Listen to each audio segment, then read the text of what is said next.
Almost 10 o'clock, and it's still only 25 degrees outside. December 22nd. Look at the barometer. It's high, and it's continuing to rise. All right, slow. Wait. When I start getting excited, he knows we're going out. We're going out into some very dry air. And look at that. Haven't had a still flag in some time. Haven't had too many clouds either. Cirrus clouds and blue sky. Mind if I close the door behind you, Steve? Thank you. How's the wash bucket ice factor? Yeah, that's more like winter right there. So if we could get a couple nights like this in a row, I'd be ice skating on the duck pond down the road, but we're not going to get a couple more nights like this. Another coldest morning so far. Weather remarks. Is your name Mark? In Durham, New Hampshire this morning, he says 12 degrees is the coldest so far. Steve, you are not going on walkabout. Stop. Where you going? Yeah, this way. This way, Steve. Good boy. This is your spot. He's rambunctious today. It's that Christmas spirit. Everyone's rambunctious. Holiday spirit. And boy, the roads have been really crowded. Just on the other side of my house. You're normally very slow traffic. It's been 4 or 5 cars waiting to take the corner up there. Oh, the gulls down there in the breakwater. What's going on down there? Just chilling, enjoying the sunshine. It's been quite sunny. Very dry air. The dew point on Mount Washington this morning, minus 50.8 at 4 a.m. Seriously? That's incredibly dry air. My skin cracks just thinking about it. You get some chapped, dry skin going on. There's the reason. The very dry air, but there are some signs of change. The first clouds we've seen in a few days are starting to enter the sky. A lot of condensation trails up there, so some moisture is advancing high in the sky. That is the beginning of new warm air advection. It's been very cold last several days. And temperature's going to go up to about maybe, I think today's still pretty close to freezing. And then tomorrow we're up to about 40. Here's the Boston 3 to 5 day. So the temperature gradually comes up. Wind increases from the southwest on the backside of high pressure moving out. And the clouds come in tomorrow and tomorrow night. And look at Christmas Eve Sunday. It's all gray with a temperature and a dew point in the mid 30s and low 40s. That's because high pressure is going to get east of us. When that happens, the dew point comes up into the 30s Saturday night, and the ground is so cold. Guess what that means? Black ice. It's going to be very slippery just walking around. The ground is so wet that ground is frozen, and it gets a little bit more humid Saturday night and Sunday. There's going to be black ice everywhere.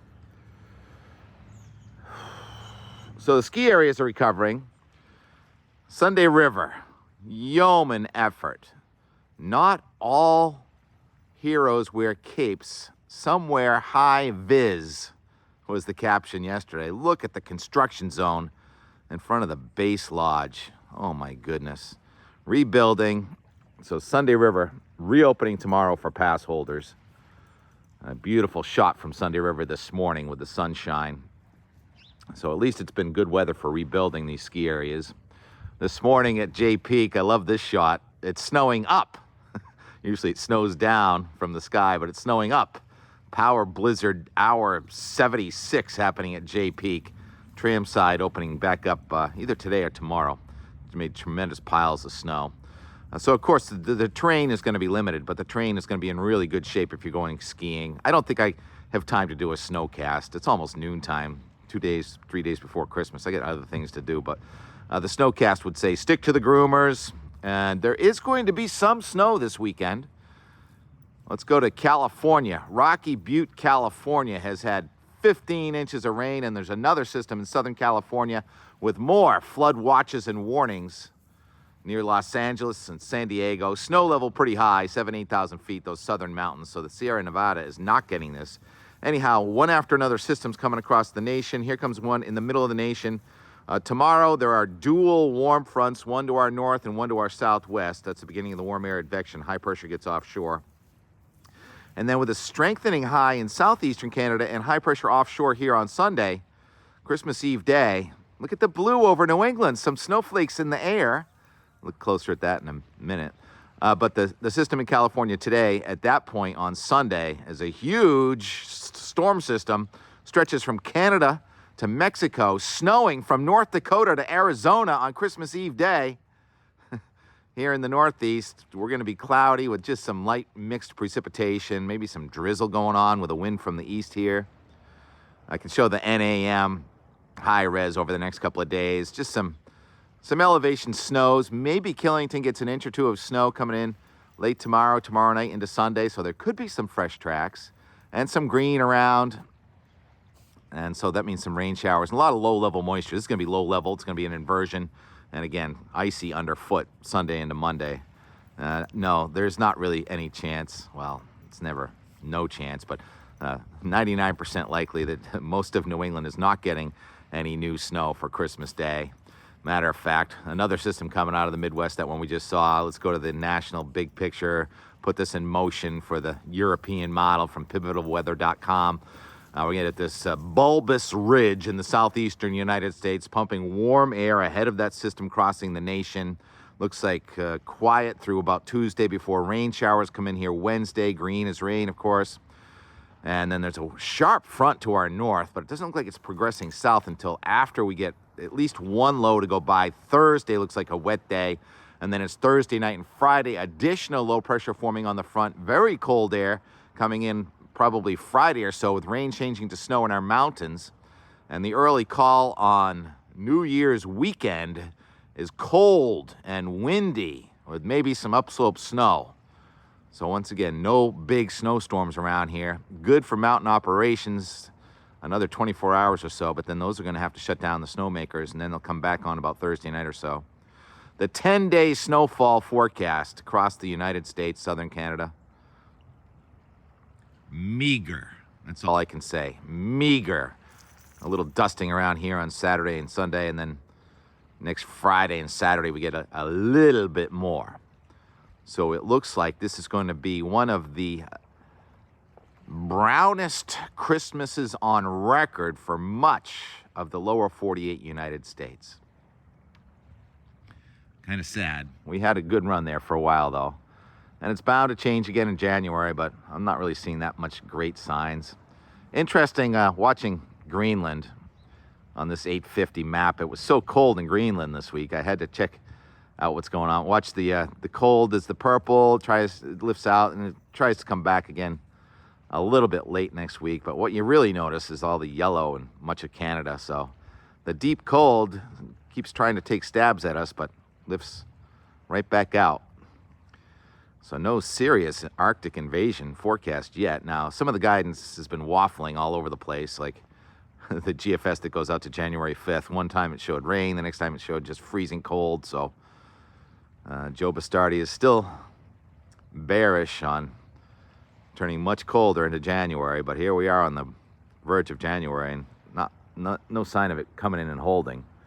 So my fingers are frozen right now, if that counts for anything. Oh yeah, in Greenland, I wanted to show you my favorite website from yesterday, time and date. It has the Greenland Summit Camp forecast, Summit Camp Greenland, elevation 10,551 feet. Forecast for next Friday, 78 degrees below zero. So it's not like there's no cold around, but there's no sustained cold, so no ice skating for us. Walking around will be icy on Sunday and Monday.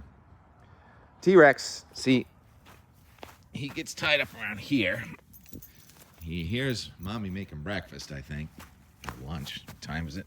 I'm going to put Steve on this. So yesterday, we had one of our board meetings at Bert's Boatyard, and I went down to try and catch the sunset on the shortest day, but I was too slow. By the time I got down the hill, the sun was already over the trees in Braintree. And Doug's grandnephew, don't tell him, he's getting this dancing Rudolph. So hopefully you have some children that still appreciate the magic of Christmas around. And that was a shotgun. I've been listening to shotguns all morning. That sound I just had, I just changed the subject totally. Someone's duck hunting around here. Anyhow, those ducks aren't too happy, but maybe the hunters will be. Anyhow, I'm probably going to keep trying to do this out the door each morning. going forward. I don't think I'm gonna do a snowcast. Just consider this the snowcast. Stick to the groomers. And hopefully your weekend is stress-free. A lot of people tell me that you're too stressed out this time of year. I think we create our own stress. I'm doing it too, but appreciate the beauty when we can look around and see glassy water and blue sky right now. You want to see a flower? I think I might have a flower over here. Yeah. We'll leave you with some summer forsythia. Not too happy that it was 22 degrees this morning. Talk to you later. We'll never grow up. Not us. Look at that. Rudolph the saxophone playing reindeer. Does he play? No. Oh, yes, he does. Excuse me, you haven't seen anything yet. He's got some moves there, doesn't he? Good. Put him down. That's my boy. Put him down. Oh, that's very good, Jerry. Unbelievable. It doesn't sound like a saxophone. Sounds like a harmonica. I love it either way. Saxophone. There it is. Oh yeah, right there. Look at the hip work. Look at that balance. His feet are stationary and his hips and shoulders are all over the place. Bravo! Sunset just before the winter solstice. We get a little ice forming. Back to the scene of the Monday storm. Most of the boats are in fine shape. Calm after the storm. So that one's gonna get redone. And I think that's the one where it was really blowing up good. Nope, this is the one where it was really blowing up off. Right, yep, they salvaged it. We're back on there. Ah, I just missed the sunset. Darn, could still see it up the hill. Anyhow, about 3 hours away from the solstice. And there it is, looking from North Weymouth over to Braintree. Bert's Boatyard, where we spend a lot of time. It's so beautiful down here. And we have the moon probably up in the sky. If I turn around this way and go up, there it is. And Jupiter's going to be just to the lower left of it in a short time. All right, that's our and more as we go through our winter solstice and the days start getting a little longer. Sun's going to start getting a little higher and then higher and higher. And the next thing you know, the sun will be going down way over there. Where are we? Where's the bridge? There's a bridge over there somewhere. There it is. And you can see the sun is still out for those homes over there. All right. Later.